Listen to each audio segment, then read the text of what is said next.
Now Simon from Arkiva is not here in the room. I think he is elsewhere. So what we're going to do is click on this one here or that one? This one. Now Simon works for a company called Arkiva, and they've been a very integral part in terms of this amazing smart social housing, smart building initiative over in Glasgow. Can you hear me, Simon? Yes. Hi, good evening. Fantastic. Okay, over to you. I'll try and share my screen. Yeah, see if you can share your deck. We've got good audio. Yeah, we can see your slides. Okay. You're not going to do a full screen preview, right? Because we had some issues we with had Skype. some issues earlier. Skype was Okay, so that's the best you can do. But if you guys want the slides, just let me know and I can send them to you after the talk. Okay, Yeah. over to you, Simon. Thank you. Perfect. Hi, good evening.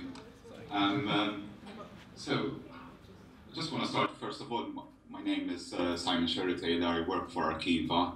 I'm an engineer by profession. I've worked primarily in broadcast, RF, communications, IP,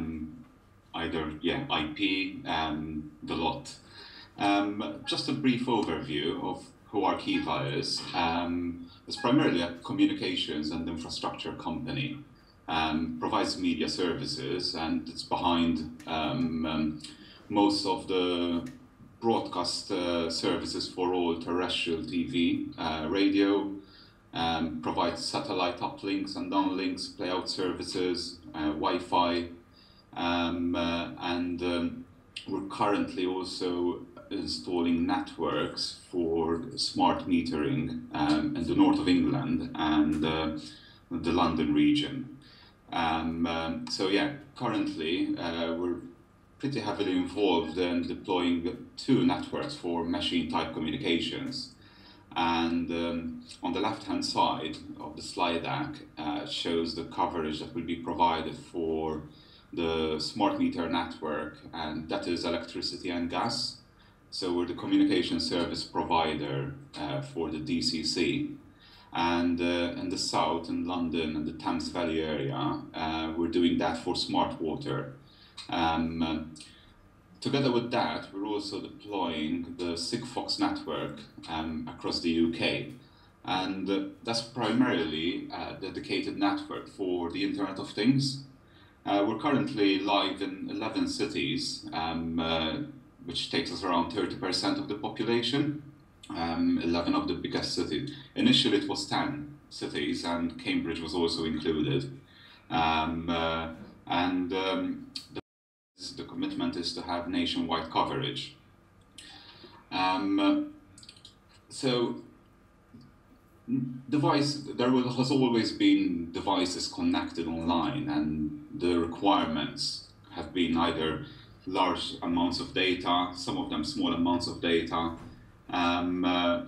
But the more we see the Internet of Things growing, the more we see that most of these devices do not require very large bandwidth. Sometimes they're just sending bursts of information, not continuously. So it's just making sure that we have a network, or there is the capability to connect these devices and ensure that we can act upon the information provided by these devices. And making sure that we are capable of having the necessary infrastructure for thousands of objects, and the growth looking into the future looks like it's going to be exponential in terms of the devices connected in some way, shape or form, and also being able to make decisions based on those devices, the information coming through from those devices, and having a process in place to act upon this information. There are a number of wireless technologies available, and they all address different needs. On the left-hand side, a simple graph showing most of the wireless networks, which we are probably all familiar with.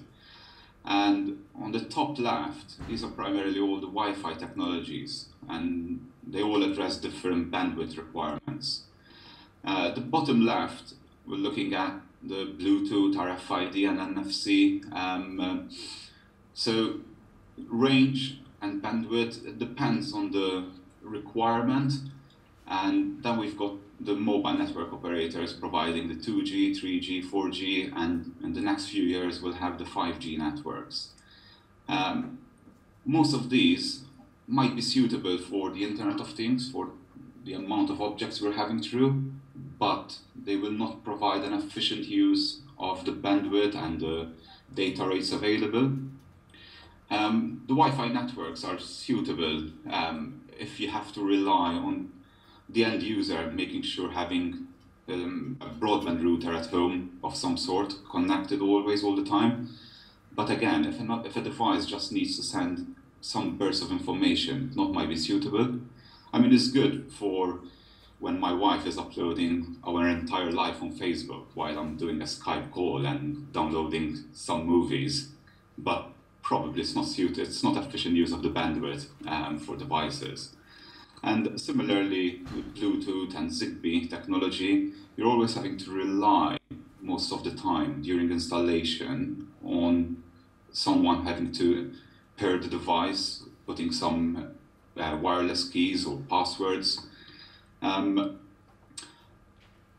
The services provided by over the mobile network operators have been used for machine-type communications, and they have been, in some instances, reliable, in some instances, not so much. There's the problem sometimes with having blanket coverage across a whole country, and to be fair, that will be also a problem with low-power wide area networks. And that's probably where these type of networks are becoming more important these days with the Internet of Things and with the growth of objects coming online. There is a direct correlation between the amount of bitrate bandwidth you're going to use and the range you're going to achieve. Ideally, you'll have a network in place that can provide very long range so that you don't need to install as much base stations to pick up the information, but also have the right bandwidth requirements.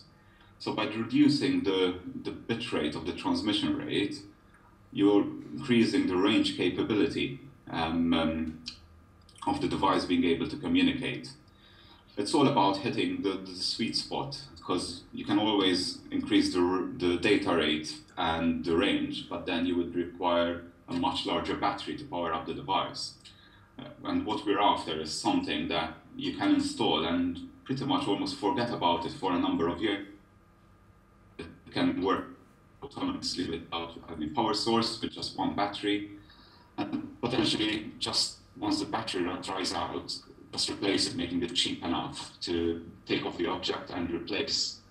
And that's where we've got a number of technologies coming through, and I'm going to speak to you about the wide area network technologies, but also coming up is the LTE and IOT, which will be shortly market. I don't know if you can see the information in the slide, but just try to do a comparison between, I mean, the primary players within the IoT and the wide area networks, SIGFOX, LoRa, and GenU, and there's also another one, N-Wave, which is very similar to SIGFOX. And we're also going to see the new release of LTE-M and the narrowband IoT. These have been included in the release 13 of the spec, and I think shortly in the next few months we'll start seeing commercial deployment of these technologies. Arqiva is currently deploying the SIGFOX network across the UK. And Simon, can you hear me? This is Simon. Yeah, We've lost your deck. You might have to reload it. Okay, hold on a second. So it's a good comparison of the low power wide area network market landscape. You've got, can you hear me? I can hear you. Can you see my screen? You sound a little bit like a Dalek underwater at the moment. Now we're getting the spinning circle of death. Skype is famous for packet loss. It just drives me crazy. I think we need better bandwidth. I hope you guys weren't responsible for the Wi-Fi in this building. Probably BT. Sure, hopefully not. But do you want to quit and then reboot the call? yeah, I can do that. Shall you? Have a go at that.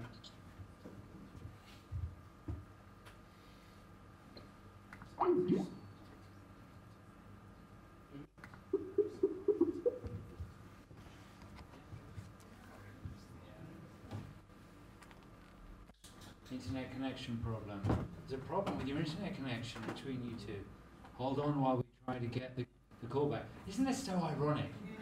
You know, Arqiva, I believe, are one of the largest commercial providers of telecommunication systems, including Wi-Fi and broadband. Have another go.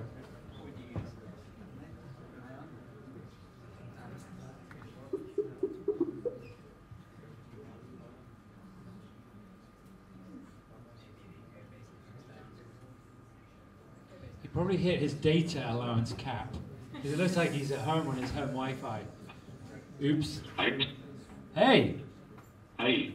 We thought maybe you'd reached your BT home allowance or something, and you'd lost your connection. Okay, so do you want to have another go, because we can't see the desktop? I'm going to try. Share desktop.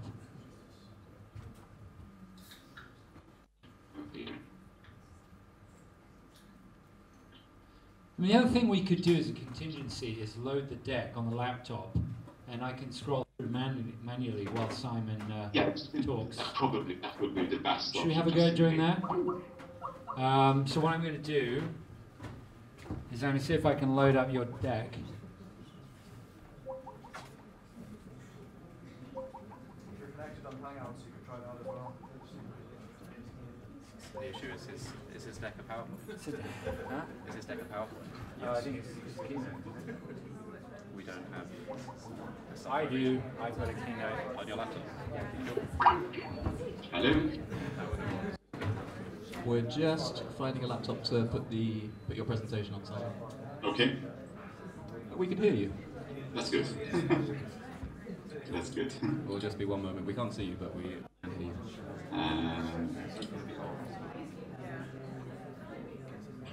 No, it's not going to work. I don't know why you cannot see me, but maybe it's a good thing. Just have the audio. We can see you. We can see you again. Okay. Welcome back. Thank you. There's not a I cannot technical see you issue guys here. though, but anyway. There's not a technical issue here. But, Do you want to just try bringing up your slides again? yeah. I'll try again, yes. And not full screen. Yeah.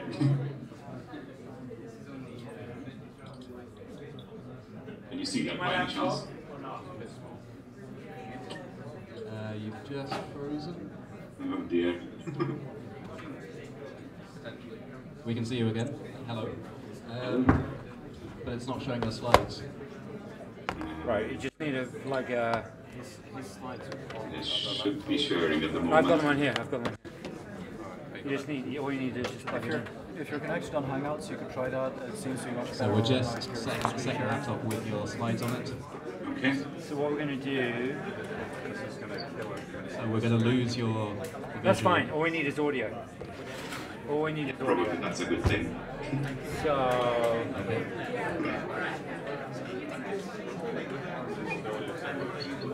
Can you hear us again? I can hear you. Okay. Yeah, perfectly fine. I mean, we weren't sure for a second there. We're just finding the slides. Find the deck.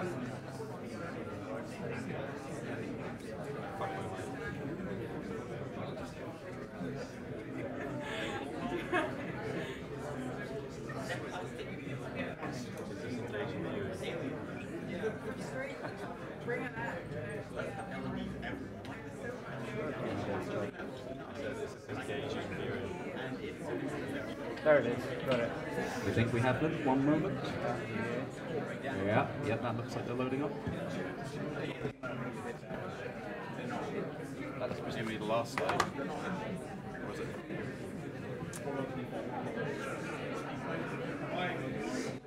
Which slide would you like up, Simon? No, it's this one here. I was on slide 6. The right level of security. Oh, wait. No, just the one before that. Comparisons? It was Yes. that one. Yeah. That was the one. Good. Do you want me to click? I'll let you know when No, to I'll go ahead connect the to next one. Bluetooth. Okay, we're good to go. I think he wants comparisons up. So you have comparisons up just now. Okay. I'll pass you back over to Simon. Yeah. Okay, Yeah. just let me know and I'll. You wanna do that, do you? Oh, do you want to do it, or I can stay up here? So, saying the I'm good. I'm good. Okay. yeah, comparison between the technologies which are providing this wide networks. Wide area networks actually have been around for a number of years. It's nothing new, but what these companies have been doing now is optimizing it for the Internet of Things. And we've seen that they all fairly operate in similar frequencies and under similar concepts. However, they differ in the type of modulation they use and in the way they operate. And even LTE-M and narrowband IoT, the specification was primarily written to address the need for the Internet of Things and additional objects becoming online. Because using the traditional GSM modem would have been very inefficient in terms of battery power, and also the amount of bandwidth it would use wouldn't justify using the traditional GSM modems. So SIGFOX and LoRa both operate in the unlicensed spectrum in the ISM band, and they all operate in the UK and around Europe. It's 868 megahertz. And Genu operates in the 2.4 gigs. There's the pros and cons. Having a lower frequency, you get a better range. The Ingenu technical spec and the physical layer is very good. However, it is very power hungry compared, for example, to SIGFOX and LoRa. SIGFOX operates on a very ultra narrow band of frequency when it transmits a signal. LoRa operates much more on a spread spectrum. Narrowband IoT will be fairly similar to SIGFOX in terms of it's utilizing a very narrow band of frequency once it transmits. So you get a very good range similar to SIGFOX. And also operating in a very narrow band of frequency, the noise floor of the interference that might happen from other users, the receiver will be able to detect it better, hence why you get better sensitivity. The other technologies utilize processing gain and additional coding to limit the possible effects of interference. However, the trade-off is how much power you're going to use on the device and how much your battery will last. Pretty much all of the technologies operate both uplink and downlink two-way communications. The SIGFOX one is device triggered, and there's a limitation on the number of downlink messages you can send on the device compared to other technologies. But then it makes better use of the battery power because of that. So in theory, you can have a device which can operate for close to 10 years or more if you can be pretty efficient in the terms of how it uses battery. LTE and the narrowband IoT, because they use licensed spectrum, they're not prone too much to interference, because the frequency blocks they operate in will be specifically assigned to those operators, so they don't need to worry about other users in the band. Whereas SIGFOX, LoRa, N-Wave, and Genu all have to have something in place to make sure that they limit the effects of interference, and all have their own methods of doing it. And I'm going to be a bit biased towards SIGFOX because Archive has deployed the SIGFOX network, and I've seen it working, and I've seen the way they do the diversity for message success rate, and it is fairly good, even in noisy environments and in very built-up areas in cities, where you get very good success rates of messages. LoRa is also fairly robust because it adds additional coding inside the message itself. The downside to that, though, is that you lose some range. So all of these technologies have their merits. It depends on probably what you need to use your device for, how much data you need to send. Are you going to be limited with operating within the ISM band? Would you go for LTE-M? I believe, personally, in most cases, some devices will only transmit a few times a day, and operating within the ISM band, which is, it is license free, but it is regulated. You cannot transmit as much as you want. There is a limit on how much you can transmit every hour. It's still sufficient for most devices, because in some cases it could be just you're gonna notify an application if something goes wrong, and sometimes something will not go wrong for a number of days. So it will be very sufficient to work with, more than acceptable to work within those limitations. If you could go back to the next slide, please. You want me to go forward or back? So all of these technologies deploy some levels of security. Some of them are fairly different from each other. So SIGFOX has an identification key built in during the manufacturing process in the transceiver, which makes it unique on the network. If another device tries to replay the message or transmit using the same ID, the backend system will realize that there's something wrong going on, basically, and it will block those devices. It's encrypted messages, so it's fairly difficult to reuse or replay the same messages. And similarly, also LoRa and Ingenu use similar methods, also have similar methods in place, apart also including the AES encryption. Once it reaches after going through the RF side, on the IP side, again, all of them offer some level of security. VPN tunnels to transmit the data from the base station network over to the backend servers. So the more you add encryption and processing to it, of course, the trade-off is that you have to have more processing power on the device itself. So again, similarly, it is a trade-off, how you can best achieve the level of encryption required, security, versus the cost of developing a device and also battery consumption. Additionally, I mean, I can talk about SIGFOX. The way it operates is it offers diversity in its message transmission. So you can have a source of interference close to, for example, one base station. But the way the network is designed is that a device has to talk to more than one base station. So the level of interference occurring or someone spoofing in on the network in a different location is very limited to be able to do that network-wide. So that in itself also offers a level of encryption or interference resilience. Probably one of the downsides within SIGFOX is that the amount of data you can transmit in one transmission is 12 bytes. It might not sound a lot, but if you're going to apply some encryption within the application level of the hardware itself, then you're going to use up some of that payload, which is usually reserved for your own application. LoRa and the other technologies support much higher rates of transmission. SIGFOX is 12 bytes, which might not sound a lot, as I said, but sometimes you're only sending state information. You're going to only use a few bits.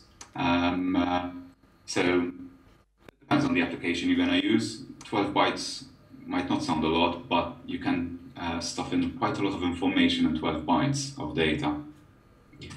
If you can go on the next slide, please. So talking again about SIGFOX, it uses a very narrow band. It's only 100 Hertz when it transmits a signal. And because the signal to noise ratio is proportional to the bandwidth you're going to use, that makes it available to work within other users of the spectrum also, and the base station can distinguish between a SIGFOX signal and another signal, even if they're transmitting at the same time. The resilience, apart from the hardware itself, is also designed in the network, in that whenever a message is transmitted, there is frequency hopping within the band, and it's also transmitted multiple times.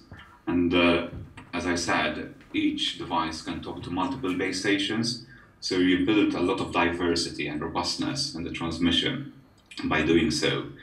If you just transmit, if you make a device just transmit in that band using that technology just once without that diversity, you get, on a good coverage zone, you get probably 60% probability that your device will communicate to the base station. By increasing the frequency rate of the message transmission time and the amount of times it transmits, the probability of that being received by the base station goes up in the high 99.9%.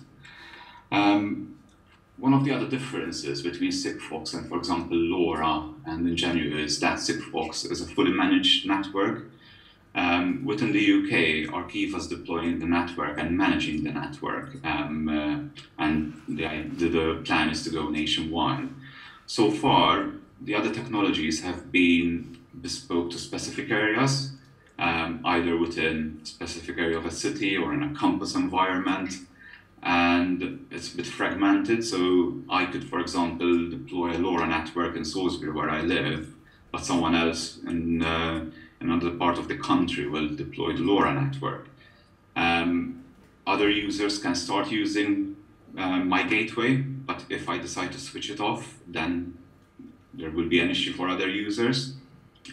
So having a fully managed network makes it much better, in my opinion, to be honest.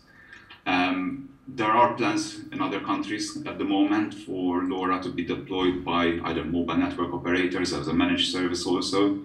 We haven't seen that in the UK yet. And SIGFOX is also available, the transceivers are also available by multiple vendors. They made the IP open to anyone who would like to implement it on their silicon chips. So there's a wide range of options where you can buy your transceivers from. And there's a number of options. For example, a company, Telecom Design, produced their system on chip, including the transceiver. So within one module only, you can have your processor, GPIOs, and various other interfaces to communicate with the external world, including the transceiver. So that makes it very cost effective in building your own hardware. But then there are others like Atmel, Axum, who are producing the transceivers, and just having the transceiver on its own, even in not large quantities, you can buy the chips for around $5 at this stage. So driving the costs down. LoRa, similar prices also, but it's still one manufacturer, Semtech, who are producing the chipset itself. And for all these technologies, to be honest, they're all trying to make it simple for anyone to pick up the hardware and provision it on the system and make it work. The idea is to have a device that you can install, take it anywhere and install without having the end user having to worry about how to pair it to something, how to connect it to a network. If they can just, for example, receive the hardware and put in the battery, and you don't need to worry about infrastructure within the environment. I don't need to worry if there is Wi-Fi available or the Wi-Fi network is on. The idea is to have it as easy as possible to install. So that was a very quick overview of the technologies. If you can go back, go on to slide 9 if possible. Sorry. Over the last year or so, run slide 9, whatever. evangelizing the low-power wide area networks and trying to build use cases in various environments. And the ones we're seeing most traction is the utility sectors and smart city sectors. And that includes buildings and asset management. We've got a few trials going on, and probably at the stage of early stages. But for example, in the utility sector, we're partnering with a company which monitors photovoltaic cells to manage effectively help them in their maintenance program, to ensure that if there's an issue with particular cells, how much power is generating through them. And what they're saying is that they can proactively see when there are issues. And these are both in big solar farms, but also within domestic use, where they propose to sell like an insurance program and a maintenance program. Within the building sectors and the smart city sectors, what we're seeing is that a lot of councils are getting interested in checking. Primarily, the main inquiries and the main trials we're seeing is environmental monitoring, deploying NO2 sensors, CO2, and also temperature and humidity.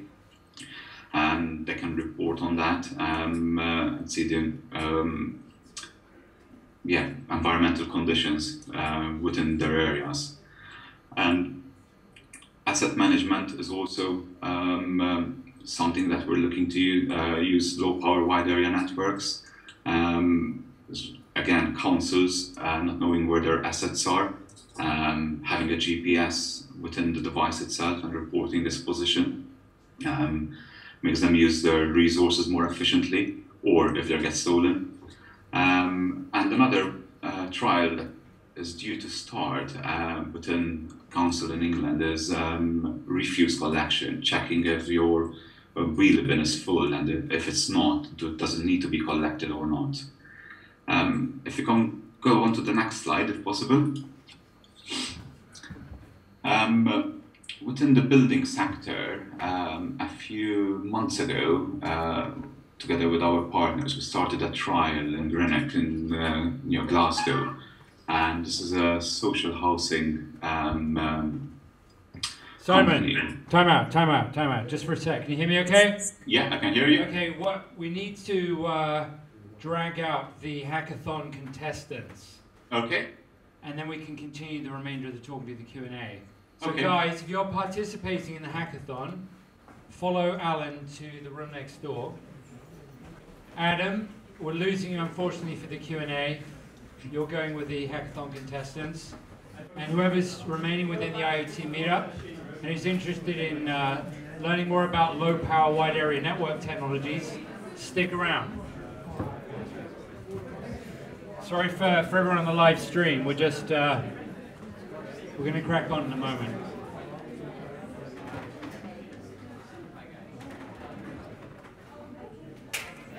Okay.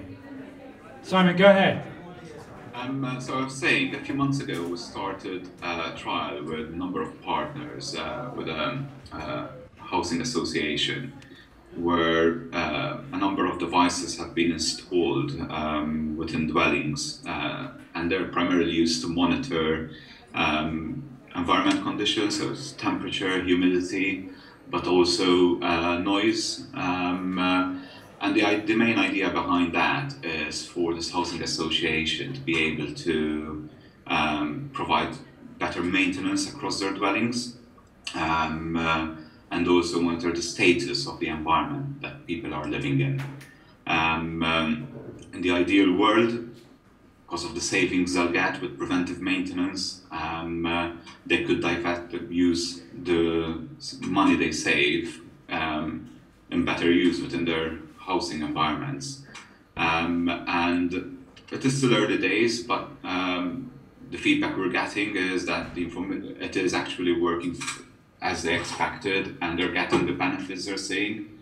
And the good thing about it is that they have been sort of the guinea pigs of trying out this technology, but now we're getting inquiries from other councils around and other housing associations around the country to trial similar systems.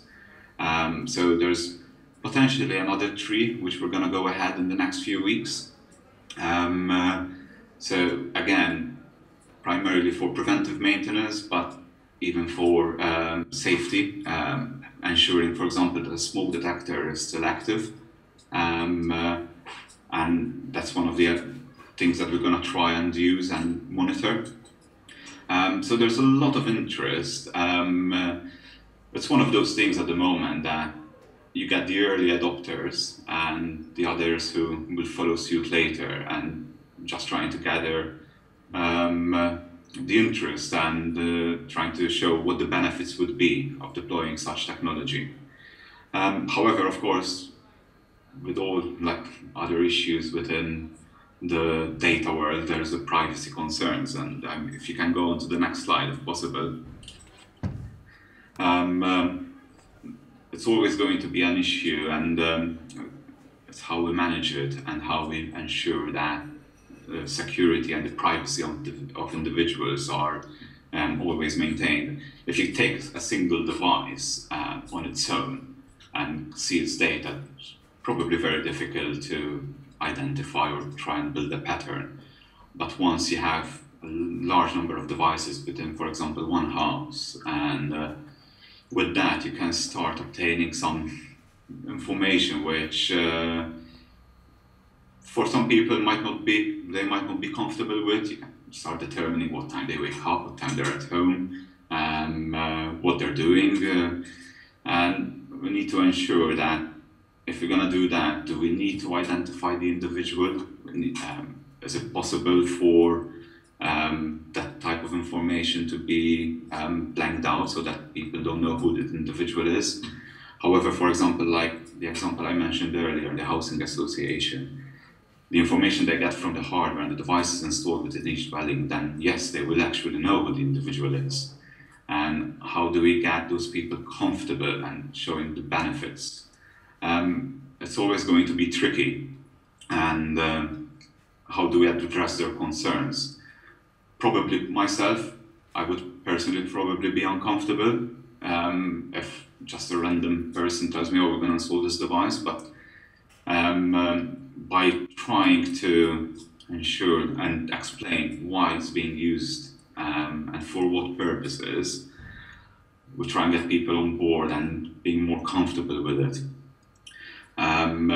Within the chain, from the hardware down to who's seeing the data, there's probably a number of organizations who will be involved, and each organization has to ensure that they're properly secured, they're protecting the data of the individual, and only knowing who the individual is at the right places only. It's no use, for example, the wireless network being ultra secure, but then you can hack into the backend application, or some part of the chain being broken, and then all that information comes through. Because at the end of the day, the intentions are good. It's making sure that we keep everything secure, and ensuring that the customers, the individuals who these devices are installed for, and to make their life easier, they're comfortable with it. And yeah, basically we need to earn the trust of the public in using these devices and these applications, because ultimately the main aim is to enable better living, having better conditions, hopefully, and using technology for that effect. And I think that brings me to the end. Okay, Simon, excellent, thank you. Unfortunately, we lost quite a few of our attendees to the hackathon. But that's okay, because we do have people who've joined the live stream on Periscope and via the Product Forge live stream. And of course, in addition, the talks will be available in perpetuity, potentially on YouTube. So, I mean, this is, granted, a very sort of specialist area. It is an area that I happen to be very interested in, because without low power wide area networks, the internet isn't really possible. You've got to have things connected.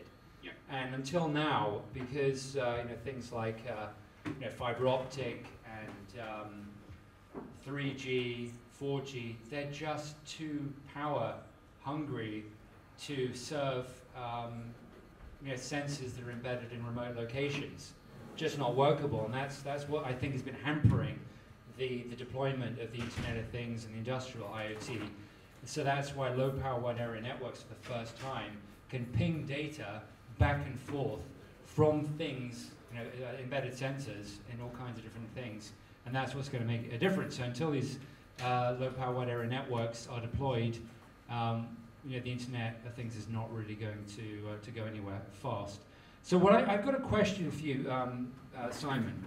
Why did you choose SIGFOX over LoRa or Nginx or well, I suppose narrowband IoT is not really deployed yet, so out of LoRa and SIGFOX. Why did you go for SIGFOX?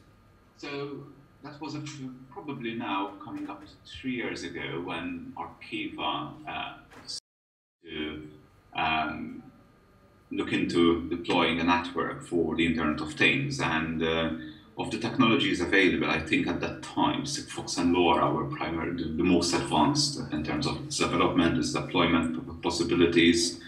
When we looked at both and the technology and how it works, we found that SIGFOX would provide better coverage due to the data rate and the way it's used.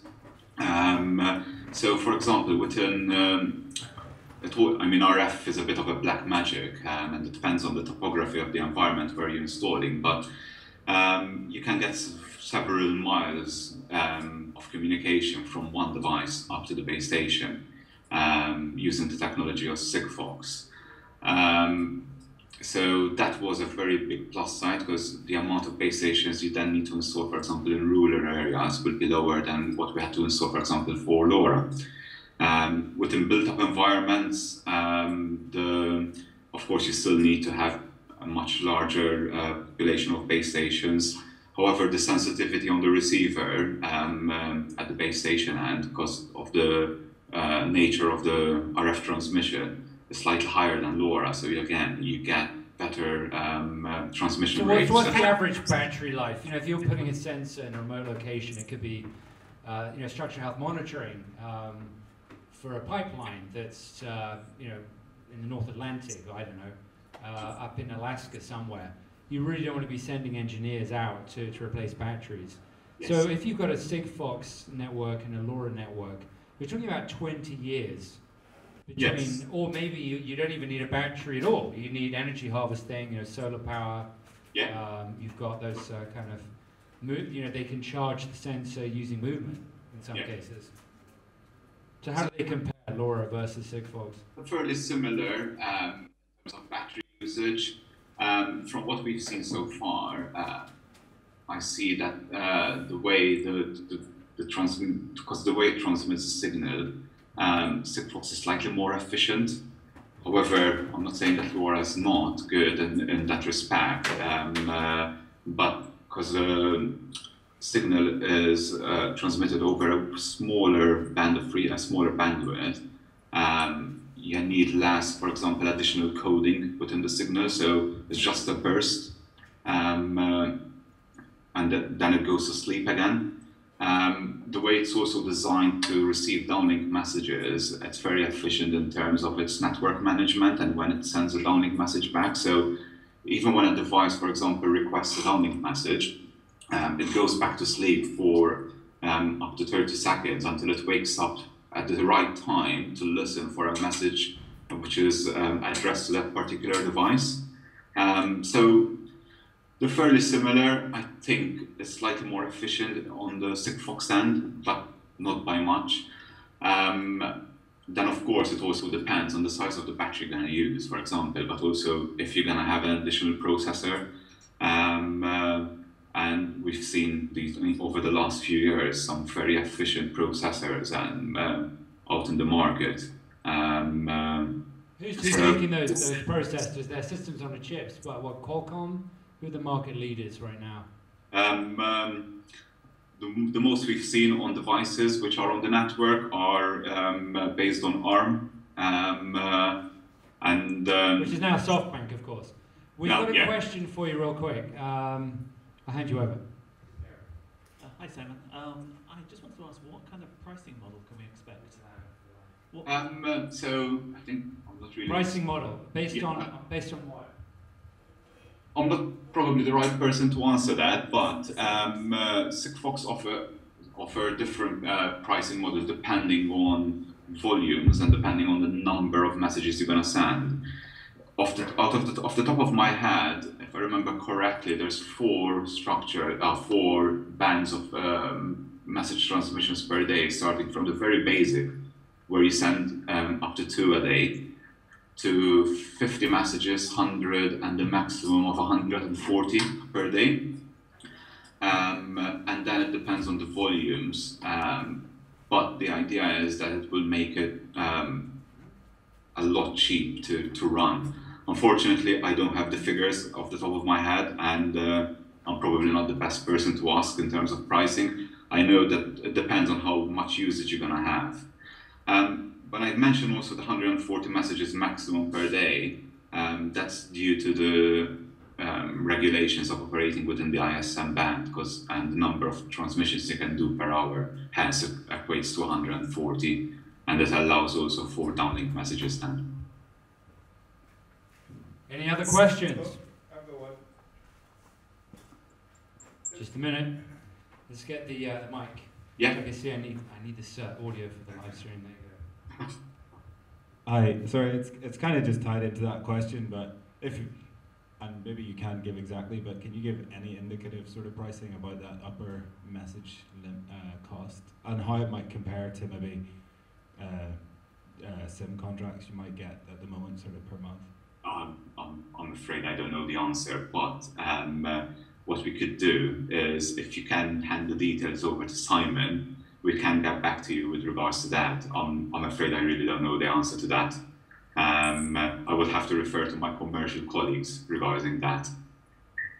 It just seems to me like there's a cultural divide between these kind of dynamic startups like SIGFOX that have gone the route of raising a ton, and they're going to need it, of VC funding. I think Yes. SIGFOX closed the largest VC round in French history. What was it, 150 million bucks? I'm not even sure.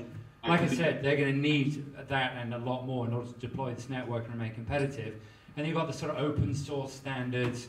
And really, IoT NB is a kind of an effort of the incumbents. The guys who come from a tradition of embedding SIM cards, 3G, 4G, 5G, and they're trying now to get in on the act. Do you think those guys, those sort of the narrowband IoT consortium or consortii, have kind of missed the initiative, are kind of missing out to LoRa and SIGFOX and Ingenu and so on? The new kids on the block, as it were. Yeah, going back to what you said about the VCs raised, and I believe SIGFOX are going to a next round also of funding, because they have quite a lot of global ambitions, and in some countries they're deploying the network themselves. In places like the UK, we partnered with them and we're deploying the network in the UK. I think I'm fairly excited, to be honest, with the release of the spec for narrowband IoT and LTE-M, because I think yes, it came a bit too late. I think they were more focused on deploying 4G and getting up and running with the getting some specifications for 5G in place. And what SIGFOX and LoRa have done is try to get ahead of the curve in terms of their network deployment. I believe that narrowband IoT and LTE-M would be complementary. They won't necessarily try to kill off SIGFOX and LoRa, because their use base will probably be different applications. There are statements from Vodafone and Huawei, for example, who are pushing very hard on narrowband IoT, that they will take over what SIGFOX and LoRa are trying to address the market for. But I believe they'll be complementary to each other. It's just the last thing we need is more standards. I know. Standards. It's it's killing the industry. I know. We've got to agree on the best of breed for each individual application and stick with it, because otherwise this Betamax, VHS nightmare is going to continue. Do you have any more questions? I think we're going to wrap things up fairly soon. Okay. I mean, the other thing I want to add is, even if at least, for example, the radio side has different standards, when you get to receiving the data from those objects, at least if we can have a set of standardized methods to accept that data, process it, and present it to an application, then at least maybe if we have that bit, there is some benefit to that. And for example, HyperCat are one of the consortiums who are trying to achieve that. But yeah, it remains But again, to be seen. BT HyperCat is yet another smart city initiative, yet another standard. Yeah. Do we really need that? We'll see, we'll see. Anyhow, very early days. Thank you so much for your talk. Really appreciated it. And I think we're going to wrap things up and have a few drinks and a little bit of networking. Thank you very much. Round of applause. Thank you. Thank you. Good evening. Thanks, Simon.